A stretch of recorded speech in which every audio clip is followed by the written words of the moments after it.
great theater to see this movie in, too. It's a fantastic screen. Without further ado, I want to introduce you to two of the producers here of the film. First up, he has worked with Baz Luhrmann on many films and for many years. Please welcome SCHUYLER WEISS.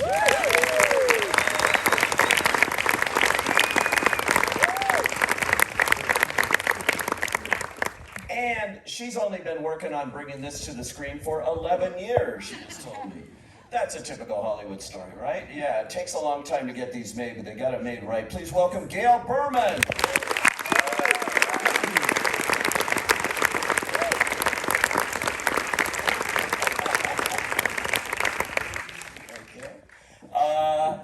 What a fantastic performance. I need to say no more than he played Elvis, Austin Butler.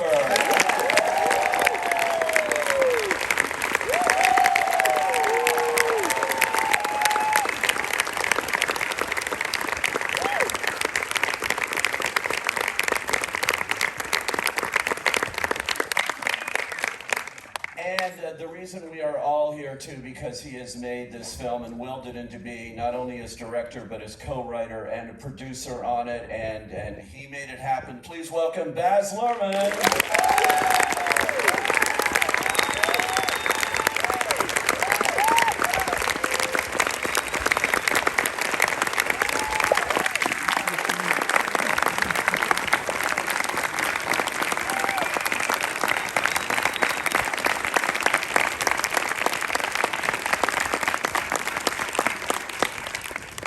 It must feel great, Baz, to now have audiences actually seeing the film and getting this kind of reaction. I was in Cannes where it got a 12-minute standing ovation at the end of that film.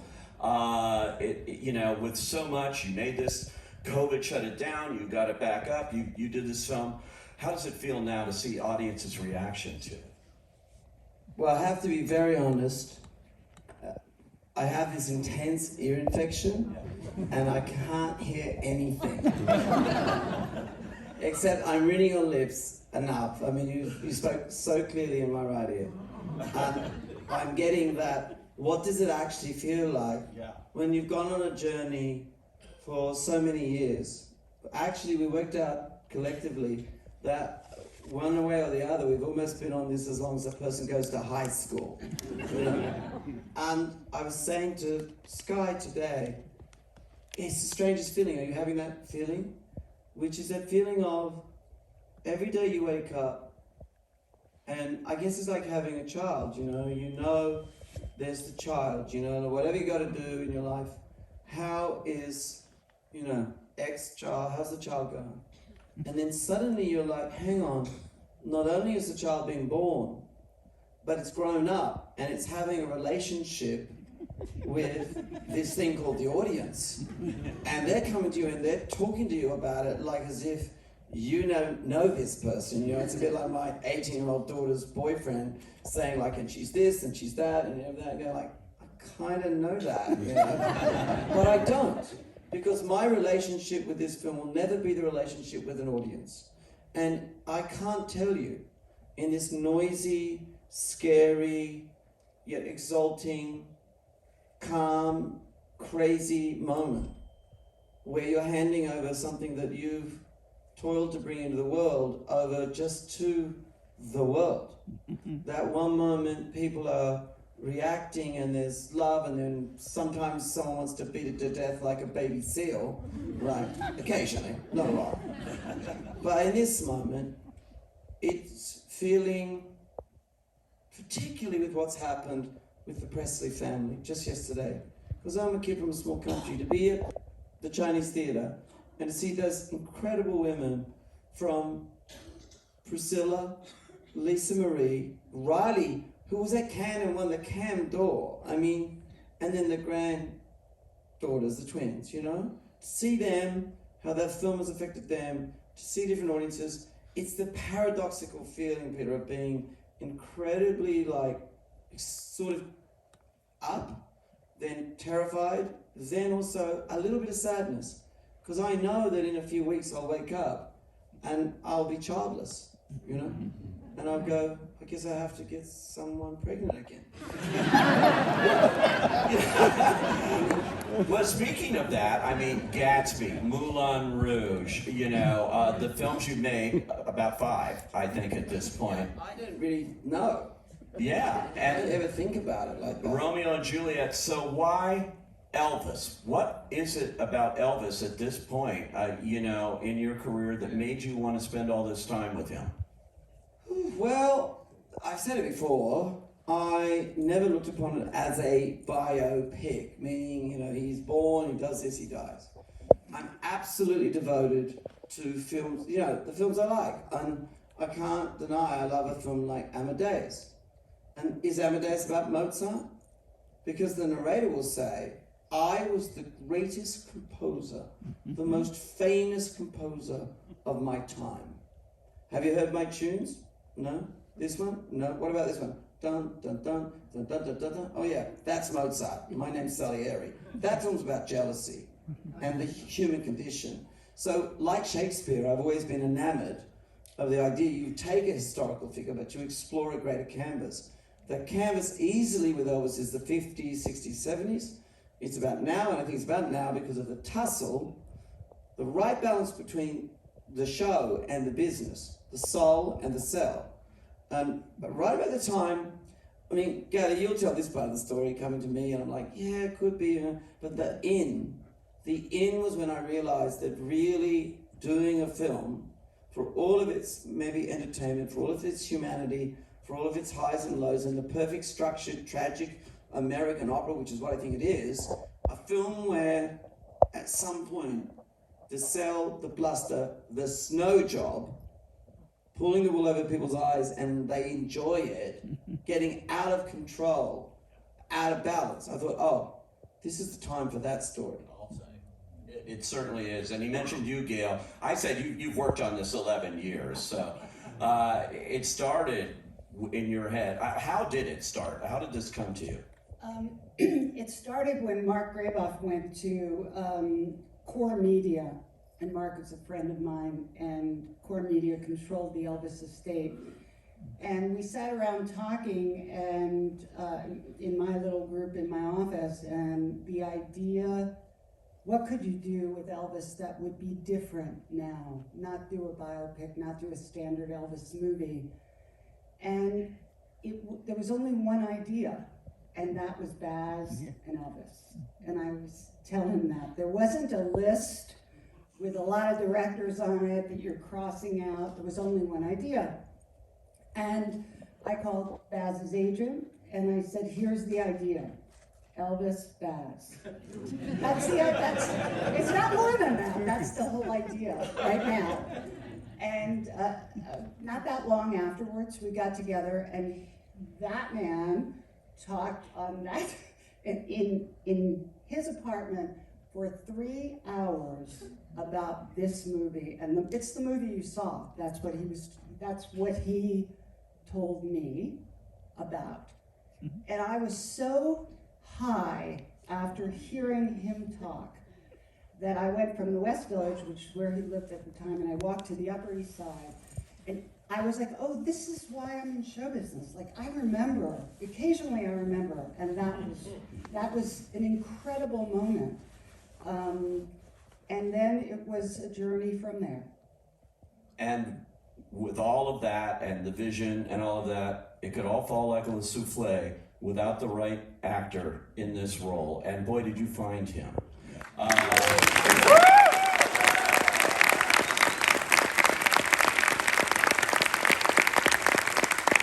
so, Austin, I have to say, taking on Elvis, what goes through your head when this role comes in? How did you hear? Did you hear about it, that it was being made, and go after it, or did they come to you? How did it happen?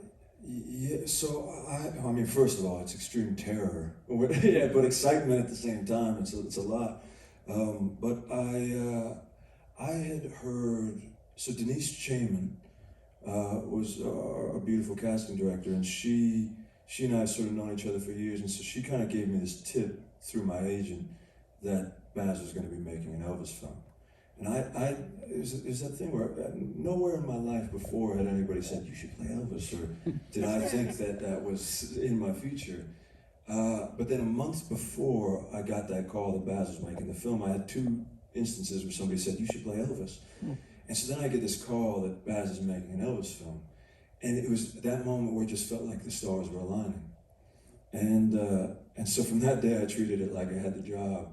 And I went to research as though I was going to play the part. And I started finding how I would want to approach it. And what fascinated me, you know, which was, we sort of look at an icon and we think that they kind of came out of nowhere, but who is he when he's alone? What does it feel like in an empty room at the end of the night? You know, those were the things that I just became endlessly fascinated by. And I've told this story before, so I'll be brief, but basically my agent said, you should put yourself on tape singing a song. So I taped myself singing Love Me Tender, and I watched it back and I just thought, I'm just singing an impersonation, I can't send that. And then I had this dream this one night that my mom, who passed away when I was 23, was dying again. And a couple of days before that, I learned that Elvis's mom passed away when he was 23. And that was one of those things where I realized, like, he's this heroic figure, or he's this icon, or he's a caricature that people think he is. But at the end of the day, he's a human who's experienced this really intense grief that I know exactly what it feels like at that time of my life.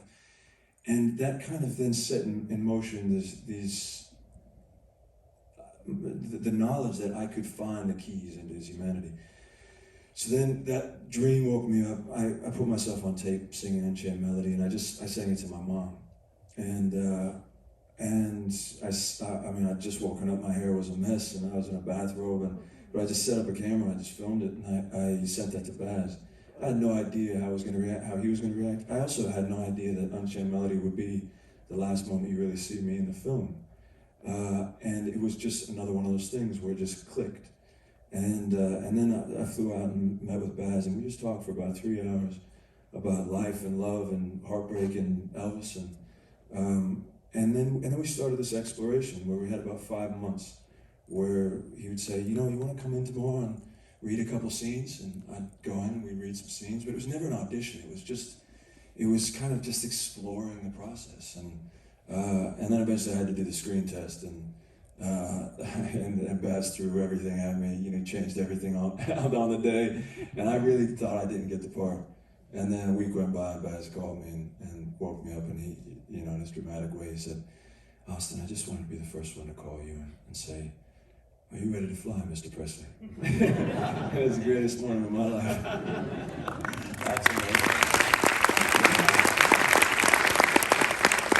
Yeah, Baz, he says you threw everything, you threw it all out, and you told him to do other stuff in the audition. What was your reasoning there in not letting him do his prepared stuff? Well, because of my hearing problem, all I heard was 2 people say he spoke for 3 hours. Both GAIL and Austin.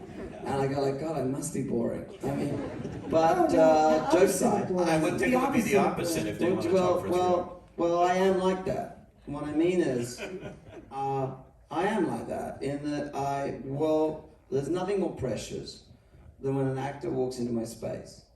I think auditions they're never good. And so it doesn't matter who comes in the space, even if everyone rolls their eyeballs or whatever and goes, oh, never gonna happen. I see it as my job, one, to make sure that they get their job, because you can never know what strings an actor is carrying on their instrument. But more importantly, I reverse the process. So what I do is I go, look, you're coming in here, but what I really want to do, and maybe I've examined this, I've workshop with, I call it workshopping with 4 or 5 actors or whatever. I get to get you to learn about this script, this text. How can I workshop with you so that we're so focused on making the scene better and the script better that I'm not thinking about whether you should have the job and you're not thinking about whether you've got it. We get so wrapped up in it. And really my memory was, one, I did see that tape. And I went, what is that? I went, that's not an audition. He's in a bathrobe. I said, whatever that is, I'm observing some incredibly raw emotional moment. So I want to see him. It is true, because it's out there, that before Ross came in, I did get a call from Denzel Washington, who I do not know. He cold calls, he says, it's Denzel here. I went, hey Denzel. And I was like, wow. And he said, look, you're about to meet a young actor. I've been on stage with him on Broadway. I have never in my life seen a work ethic like this young guy has. I'm like, well, let's see. To your question, Pete, the reason I flipped things, what I was really doing was, I mean, there's no question he has the emotional depth. He came in already down Elvis Street. He had already studied some things and movement. But what I really wanted to see was he prepared for the journey he was about to go on, because he had to play him in all different ages. But more importantly, I knew one day would come when we had a plan and it wasn't working, and we're going to have to flip it. Now that day came when we had rehearsed for 6 months to a tape where Elvis is, you know the scene where he's rehearsing the band? Da, da, da, da, da. He's trying to get the new big sound. We did that to a recording, and all the instruments were muted. And we were shooting, and we were, you know, after COVID and the move almost going away, and Tom Bradley coming back, and everything else, we were now, like, I had no slippage. I had no chance to not come in on time and under budget, because so much had been spent keeping it alive. But Elston looked at me and I looked at him, and I said, look, I think there's only one way. You're going to have to do this for real. We have to turn off the playback. And Austin just went, why is the sheet? I only said the other day that he went into the corner. He said, I forgot. He said, you want to tell the bit? He said, can I have a moment of that? I didn't know this. Tell the moment of that. It's very dramatic. Very dramatic. I practiced to this track for so long. And it was the type of thing where you got 4 bars with the piano player and then 4 bars with the drummer or whatever that was that we were rehearsing. And after Baz said, you know, I think we should do it live. Can we unmute the instruments and do this live? And so we did one take, and I did 4 bars with the piano. And Baz also said, you know, to the musicians, I want you to intentionally play it wrong. And I didn't tell him that, by the way. Yeah, he didn't tell me that. So I go 4 bars with the piano player. He didn't get it right, and I moved on, because it's what I prepared 4 bars with the piano player. So then I go on to the next person. And as the scene is progressing, I'm feeling like the whole world is collapsing in on me. And it was the one moment in the film where I felt like I was on the verge of a panic attack, because I thought, I'm going to fail. I'm really going to fail Baz. I'm going to fail everybody. And we went through the whole thing, and we got done, and I just felt sick. I looked at Baz, and the other thing is, you know, you got the makeup team and everybody at the end, they come up to you and they're touching your face, and I just had this moment where I felt like tunnel vision. And I said, you know, can you guys give me 10 minutes? And so I went to a room by myself. And I had this pep talk with myself where I said, it's not about doing it perfectly. It's not about doing what you think that moment needs to be. This is about hearing the music in your mind, and if I gotta spend 10 minutes with that piano player, I'm gonna do it until he gets it right. And then we went back out, and it ended up becoming one of the most liberating moments I've ever had as an actor, because then I waited until it got, and the trombone players at one point, they played it wrong. I told them to sit back down and do it again. And it suddenly I felt powerful, and it felt like I was looking out of Elvis's eyes with this music in my mind, and it went from this moment of extreme terror to one of my favorite moments I've ever had on a set. And so that was my experience. Well, the bottom line is that the scene you saw tonight, where he does that for real. And I think that's why that scene feels real. I mean, when he says flames, all that stuff, and he just did it. And I think that process early on of just constantly, I was really preparing him, challenging him with kindness and love. I don't think I ever said it cruelly, like, oh, that sucks, do it again. No. I'm not like that, but I wanted him. You didn't see that. Did I ever say that? I just wanted to move from getting the gig and it happening invisibly until we were not only doing it, we were in it. And to see that he was being prepared for the journey, that's all. And the journey that comes with it, like, in the end, he's playing Elvis. Now, whatever your view about Elvis doesn't matter. You cannot extract him from the fabric of American history in the modern century. I mean, 50s, 60s, and 70s. He's at the center of it for good, the bad, and the ugly. So that's going to be not only a pressure, but you come out this side of it. Can you imagine coming out of this side of it? And you're going to have to carry that with you. The Presley family, just so you know, I met them very early on. Priscilla was quite helpful. They don't have a control over the script, the estate, no. That's separately managed. And Priscilla, because we became estranged for 2 years, but through COVID I couldn't leave Queensland, was suddenly lost faith. She was very, I'm glad you're doing it. And then she was like, oh, I don't know, that young kid, how can you really, and you know, what's Baz going to do with my life and my husband's life? Because they're sick of being, you know, punching bags, really, you know, to the younger generation, her husband was a Halloween costume, older generation, you know, it's all that. And he's the most impersonated man on the planet. So I understood that she was incredibly, understandably, had questions. And we know there's only one screening where we're just going like, I mean, it was like, took 10 hours, even though it was 2.5. I was in the air and texted her, and there was a security guard who was here in the Warner's lot, said, and he was crying. And I said, well, she left? She said, no, she's still in there, but I'm so moved by her. And when she wrote what she wrote, every movement, every gesture, and then she said, if my husband was here, he would look Austin in the eye and say, hot damn, you are me. And when I read that to Austin, he cried, you know, so I cried, a lot of crying, you know, but that meant the world. Some questions from the audience, but before I do, Schuyler, I have to know, you shot this entire movie in Australia, right? And so you recreated Graceland, you recreated the International Hotel in Las Vegas, the whole thing. What was the reason? Was that always the plan to shoot in Australia, or did you think about going in some of the actual locations?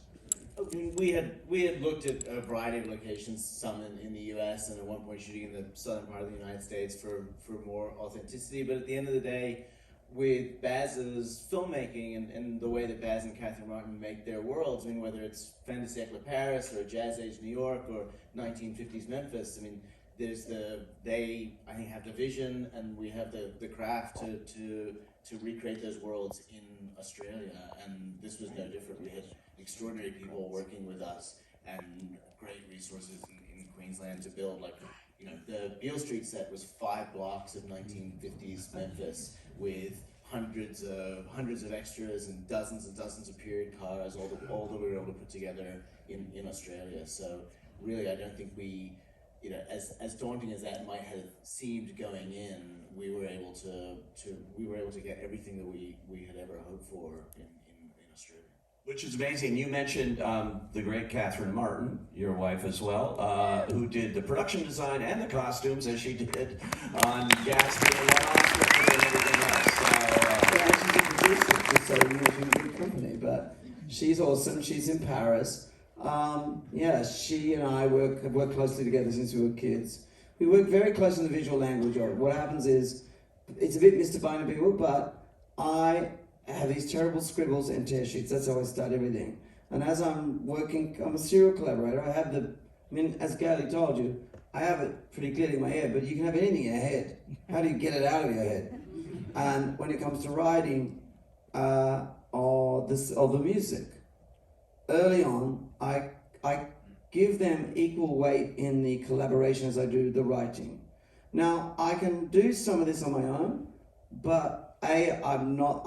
My darling wife, when I do my scribbles and my collage boards and stuff like that, and try to use words to say what I think it should look like, and la la la la la, and I'll go, look, these scribbles, I'm so embarrassed, and she says, no, darling, they're wonderful. They have emotional expressionism in them, which means I've got a vague idea of what they mean, but I'll go make it work. You know? But she's an absolute genius. I mean that, and I don't say it lightly. I've never seen her ability to take the vision part of it, I get it going. But for her to go, and what she says is that she's an applied artist. And what she means by that is her ability to actually realize it with incredible detail. Now, I'm not saying she's not without her ideas. She'll come and say, look, da la la la la, and we'll da da da da da, and we'll be in the bathroom arguing, you know, because there's always arguing in the bathroom. But in the end, the thing I think she's very under-celebrated for, I'm celebrated as a leader of 300 people. You know, I have to lead. I mean, whichever way you look at it, I do many jobs. Captain of the audience, I like to think myself. You know, creating a circle where few are kept at bay, moving the camera around a bit, editing, I do the music, all that. But what Sim is not celebrated for enough, I think, is she's quite short, you know? And she says sometimes when I'm doing 900 costumes, I feel like I'm in Raiders of the Lost Ark. You know the bit where he's running away from the big boulder, chasing you, you know? She said, I've got really short little legs and I always think I'm gonna get squashed, right? She's very funny. But what she's not celebrated for is, I've seen her lead applied artists from guys that saw down trees or blow things up, or, you know, from a group of women who, you know, debate the finest, you know, lassage on a costume, or, you know, going, okay, it's the Australian bush, we're going to build Graceland identically. And that means you have to light map. I mean, Beale Street, we were there the other night, really in Memphis, and the grade of the road in Beale Street goes like this, like having scientists technically work out exactly the grade of that. Seems like nothing, but without that, it just wouldn't be Beale. And I think the way she commands her team, her large and vast and circus of applied artists, is under-celebrated her leadership, you know? And I always think I'd like to put her hand up and celebrate that, because she's gifted on so many levels, but she does it in such a funny way. But nonetheless, like these really buffy guys who sort of do that, they hang on her every word. So I'm pretty articulate. She's off the charts when it comes to being articulate and a communicator, yeah. Amazing. A couple of questions here. So who's got a question? Anybody raise your, yes, right there, yes sir. There is a microphone right in your face right now. There you go.